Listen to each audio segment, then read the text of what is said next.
उपस्थित पुण्यात्मा महानुभाव, यहाँ पर रत्नमाला ग्रंथ की वाचना में लगभग 35 श्लोक देख लिए थे। आगे 36वें श्लोक को यहाँ देखें। सिद्धांताचार शास्त्रेषु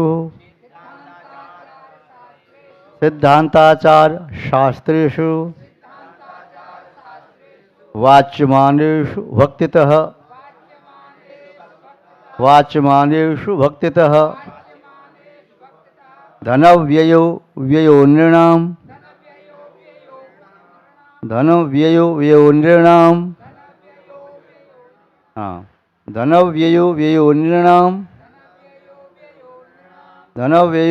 नृणाम् जायतीत्रम हृदयी सिद्धांताचार शास्त्रेषु वाच्यमानेषु भक्तितः धनव्ययो व्ययो नृणाम् जायतीत्रम हृदयी। यहाँ पर आचार्य महोदय श्रावक श्राविकाओं के कर्तव्यों का बोध करा रहे हैं। श्रावक इन कर्तव्यों का पालन करते हुए अपने धर्म की समृद्धि करता है।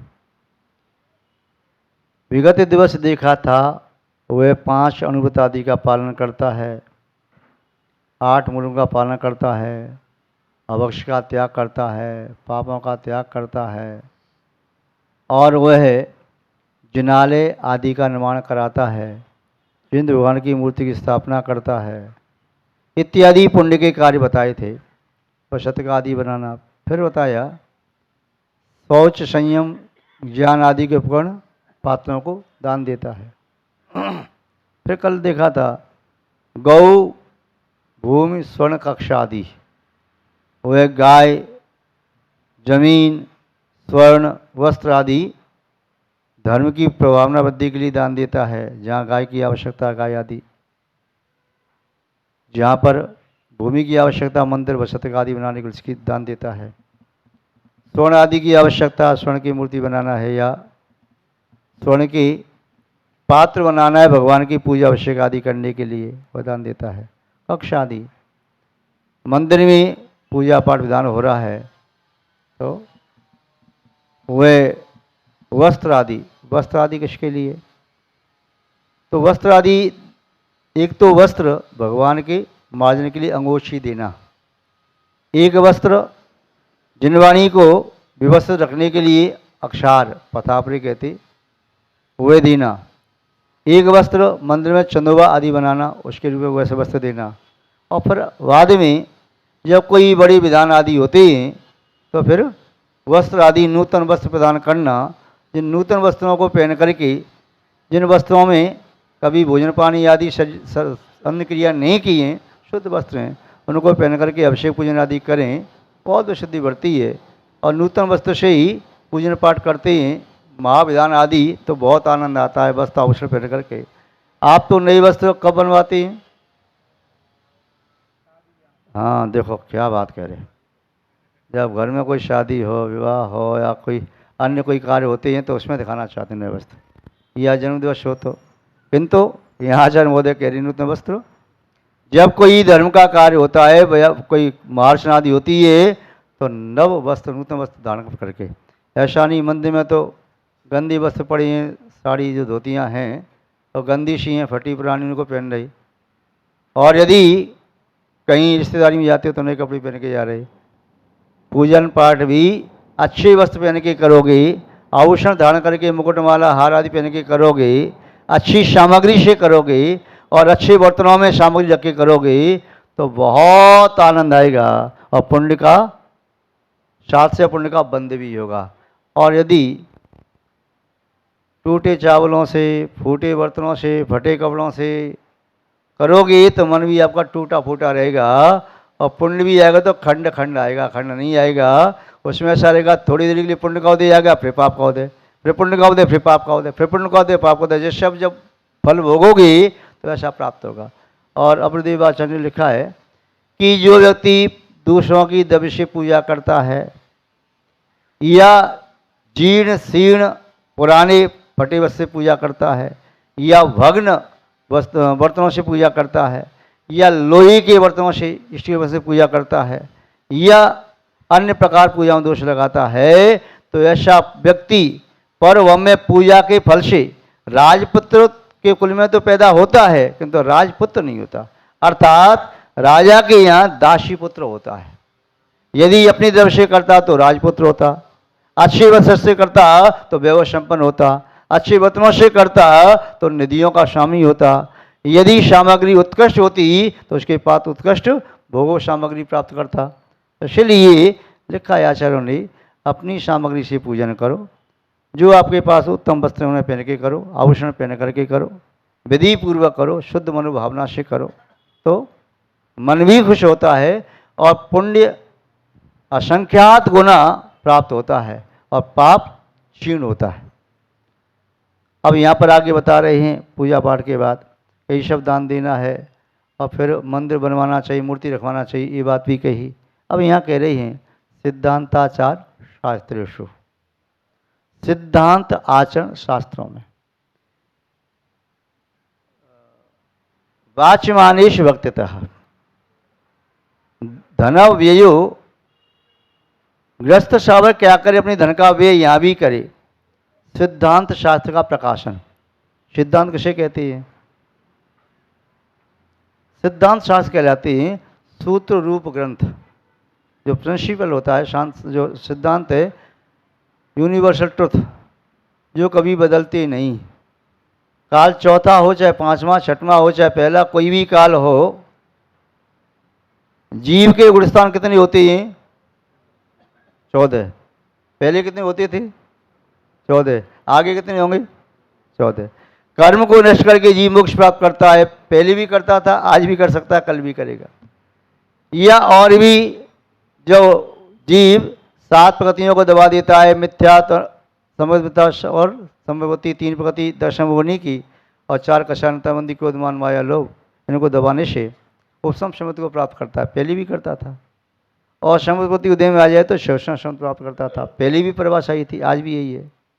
और यदि 7 का क्षय कर देता है तो 6 समुद्र छू जाता है, और एक एक चौकड़ी को दबाता जाता है तो फिर आगे देशवती महावती बनता जाता है, फिर उसको दबाता है, फिर यथा का चार प्राप्त करके सबक शनि मारता है तो फिर केवल ज्ञान प्राप्त करता है, और फिर 4 घाते नष्ट करता है तो मोक्ष प्राप्त करता है। तो ये सिद्धांत है। मार्गणाएं 14 हैं, सिद्धांत है। जो स्वरूप दिया शाश्वत, प्रत्येक तीर्थंकर की दिव्य ध्वनि में जो सिद्धांत निश्चित हुआ वह सिद्धांत कहलाता है। अनादिकाल पहले भी सिद्धांत यही था, आज भी यही है, अनंत काल के बाद भी सिद्धांत यही रहेगा, इसमें कहीं परिवर्तन नहीं हो सकता। जैसे आप लौकिक भाषा में कहते हैं सूर्य का उदय कहाँ से होता है? आज होता है, कल कहाँ से होगा? और कल कहाँ से होता था? 100 साल पहले, 1000 साल पहले भी, लाखों करोड़ों साल पहले भी, और लाखों करोड़ों साल के बाद भी वहीं से होगा। तो ये आपके लौकिक सिद्धांत हैं, ये भी सिद्धांत है। ज्योतिष देव हैं, सूर्य पृथ्वी की परिक्रमा यूँ लगाते हैं तो इस प्रकार दिन रात सूर्य के माध्यम से होते। तो ये सिद्धांत है, इसमें कभी भी परिवर्तन नहीं हो सकता। तो ऐसे सिद्धांत ग्रंथ जिसमें शाश्वत सिद्धांत लिखे, सूत्र की बात लिखी है, उनका प्रकाशन कराना, उनका प्रकाशन कराना तथा आचार शास्त्र। सिद्धांत शास्त्र में मुख्यतया एक कर्णानुयोग और द्रव्यानुयोग, कर्णानुयोग और द्रव्यानुयोग मुख्यतया लिया जाता है, और आचार शास्त्रों में चरणानुयोग और प्रथमानुयोग। तो इस प्रकार से यद्यपि चरणानुयोग के भी कुछ सिद्धांत हैं, ऐसा सिद्धांत नहीं है, वह भी शुद्ध शाश्वत है। तो इनका प्रकाशन कराना, वाच्यमानेषु, जो शास्त्र का अध्ययन करने वाले हैं उन्हें शास्त्र उपलब्ध कराना, उनका सम्मान करना, विनय करना, उनकी आजीविका सेट करना। पहले भी ऐसा होता था, विद्वान आते थे राजा के महल में, शास्त्र स्वाध्याय कराते थे और राजा उन विद्वान की आजीविका चलवाता था। तो सिद्धांत शास्त्र, सिद्धांताचार शास्त्रेषु वाच्यमानेषु वक्ततः, जो वाचन करने वाली विद्वान है, विद्युत वर्ग हैं, जो स्वयं कल्याण के मार्ग पर लगे हैं और आपको कल्याण का उपदेश देते हैं, आपकी भाषा में समझाते हैं, संस्कृत प्राकृत की गाथाओं का सल बताते हैं, तो उनके प्रति भक्तिपूर्वक क्या करना, धनाव्ययो, वह श्रावक अपने धन का व्यय करे, अपने धन का दान करे। क्यों करे, उसे क्या लाभ है, अव्ययो नृणाम, तो वह मनुष्य अव्यय अवस्था को प्राप्त होता है, उसका ज्ञान अव्यय हो जाता है। अव्यय ज्ञान कौन सा है, केवल ज्ञान। अन्य ज्ञान तो शाश्वत ज्ञान है, कभी घटते हैं बढ़ते हैं और फिर लुप्त भी हो जाते हैं, किंतु केवल ज्ञान एक बार प्राप्त हुआ तो नष्ट नहीं होगा। अव्यय दशा कौन सी है, सिद्ध दशा, वह व्यय नहीं होगी। तो ऐसी अवस्था को प्राप्त करता है। जायते, और जब तक वहाँ नहीं पहुँचा, सिद्धालय नहीं पहुँचा, केवली नहीं बना, उसके पहले जायते महर्दक, जायते यत्र, और जब तक संसार रहता है तब तक महारिद्धियों का धारक देव होता है, इंद्र हेमंत धरिंद्र आदि होता है। राजा महाराजा अधिराजा अर्धमंडलेश्वर मंडलेश्वर महामंडलेश्वर अर्धचक्री चक्रवर्ती आदि वैभव प्राप्त करता है। तो जो व्यक्ति ज्ञान का दान देता है, अपने द्रव्य को ज्ञान में लगाता है, उस व्यक्ति का शोषण बढ़ता है। अपने ज्ञान को बेचे नहीं, अपने ज्ञान को बेचे नहीं। पहले विद्वानों का सम्मान ऐसे किया जाता था, विद्वानों की पूरी व्यवस्था बनाई जाती थी, विद्वान विदाई मांगते नहीं थे, स्वतः ही श्रावक उनका ध्यान रखते थे।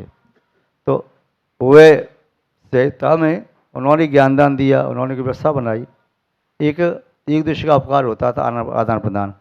यदि यह वर्तमान काल में कहीं ऐसी विसंगति आ रही है कि अपने ज्ञानदान के बदले में पैसा मांगा जाता है, तो उचित नहीं है। उस प्रकार जिंदगी भर भी ज्ञान बेचते रहेंगे तो ज्ञान का शोषण बढ़ेगा नहीं, वैसे भावशुद्ध ज्ञान पैदा होगा नहीं।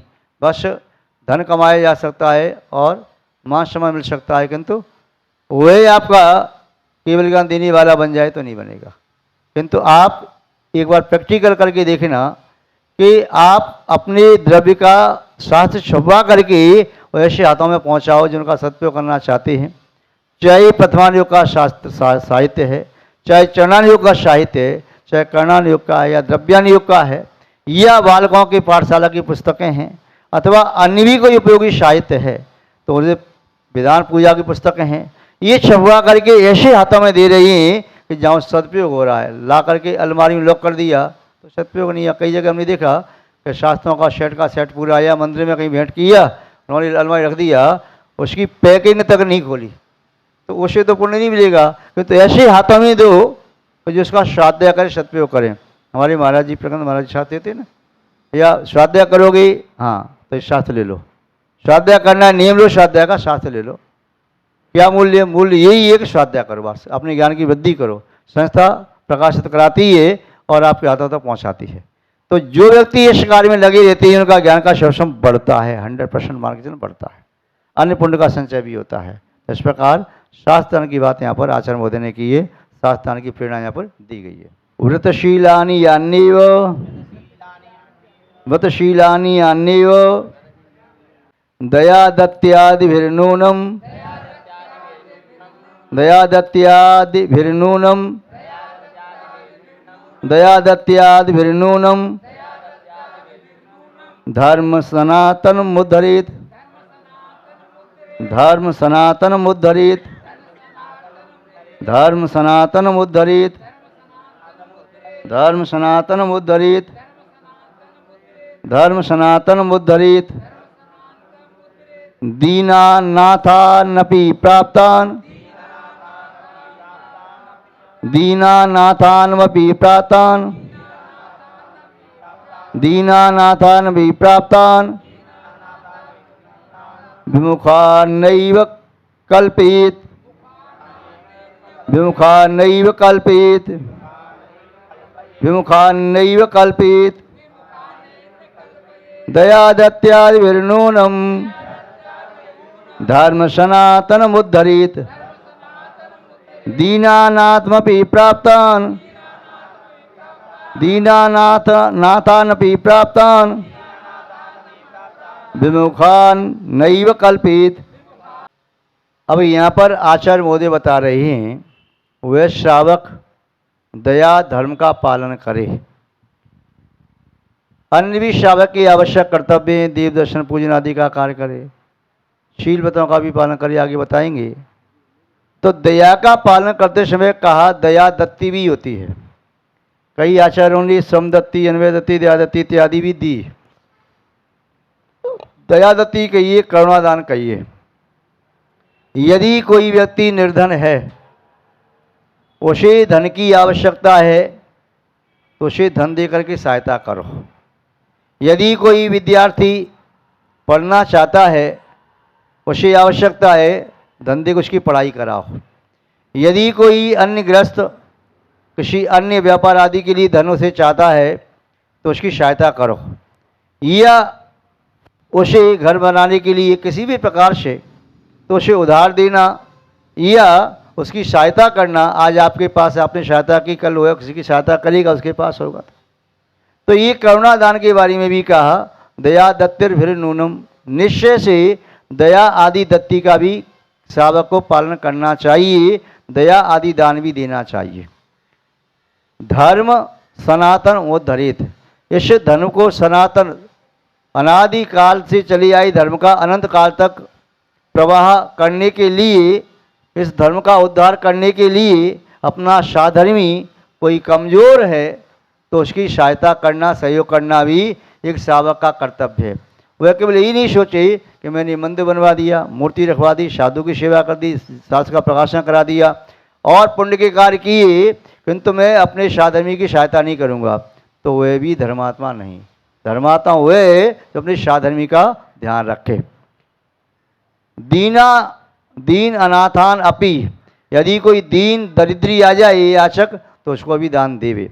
अनाथ है, जिसके माता पिता आदि नहीं है, जिसका कोई नहीं संसार में, अपने आप को अनाथ मानता है, ऐसा व्यक्ति भी आपके माध्यम से यदि पल जाए, वह भी पढ़ जाए, अच्छे काम करने लग जाए, संस्कार अच्छे आ जाएं, तो निस्संदेह आपने एक जीव को मरने से बचा लिया और कुसंस्कारों की अग्नि में झुलसने से सुसंस्कारों के अमृत कुंड में आपने पहुंचा दिया। तो ये कार्य भी श्रावक के लिए करने योग्य हैं। दीन अनाथान अपि प्राप्तान, उनको प्राप्त होके भी यदि आपको प्राप्त होते हैं, सम्मुख आते हैं, तो विमुखात नैव